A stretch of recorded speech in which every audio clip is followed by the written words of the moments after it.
was to make a speech, I would let Ramanand speak to us in his own words. He has left a huge legacy, as it has been already said. Part of that legacy is two very well-written books. One book of verse and another an autobiographical work. Every culture has its own oral tradition, and your oral tradition is something that is worth examining for its own sake, because in your oral tradition is your identity, your self-definition. But for creative writers, it is a very important source of ideas for writing. And it is worth mentioning here that the greatest books in the world, like the Ramayana, the Mahabharata, the Bible, the Quran, have all existed in the oral tradition. And eventually they were written down. And that stresses the fact that oral tradition is a great source for creative writers. Not only creative writers, but also filmmakers have often turned to these great books in order to recreate the mythologies in them. And notice how many films have been made on the Ramayana or the Mahabharata or the Bible and stories from the Quran. There are two approaches to oral tradition from our point of view when we are beginning to write. One is to retell the story as it had happened in the past. And there is some value in doing that. Of course, when you're retelling, you will be telling it from your own perspective. You'll be telling it from your own contemporary position in your culture, from the perspective of modern times. There is another way of retelling old myths, and that is by giving it a contemporary clothing. For example, if you want to tell the story of the Pandavas in the Mahabharata, you can have a man living in a big city like Sydney or in Suva, and he has 5 children.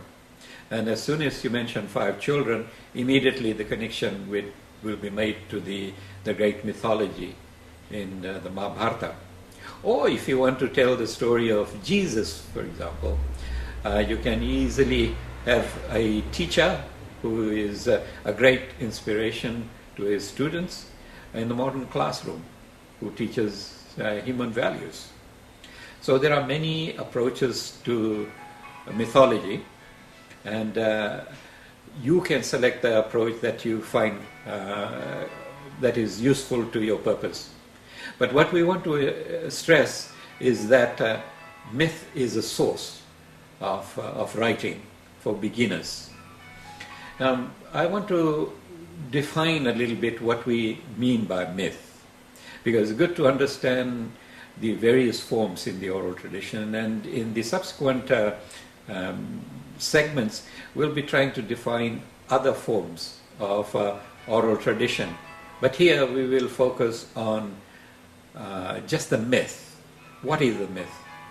And what is the purpose of a myth? Now, myth is a method of storytelling.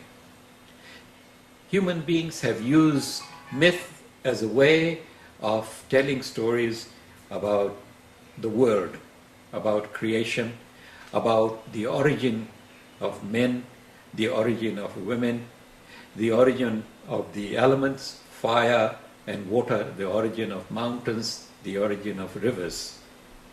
So myths are often about origins.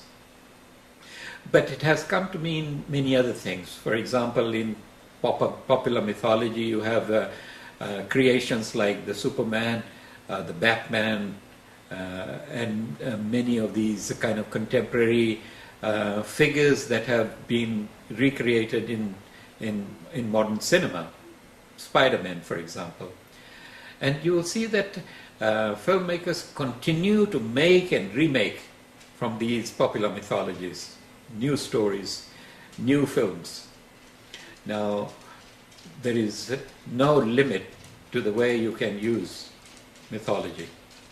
And one of the first novels to appear in the South Pacific, Albert Wendt's The Sons for the Return Home, published in the early 70s, Albert Wendt is a Samoan writer, used a very popular mythology that a lot of Pacific Islanders know, the mythology of Maui.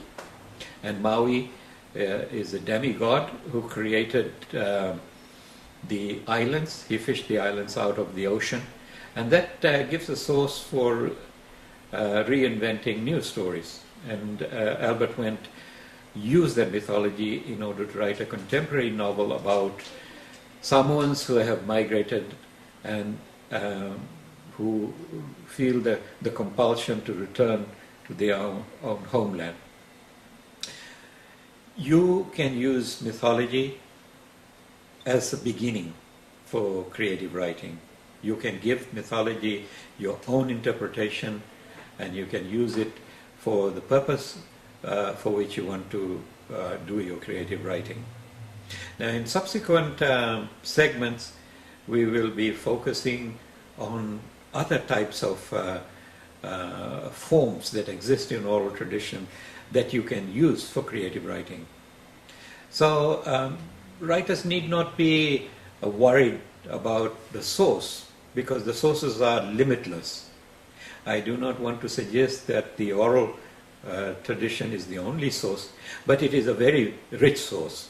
And when writing emerged in the Pacific in the 1970s, a lot of writers turned to their own oral tradition in order to begin writing.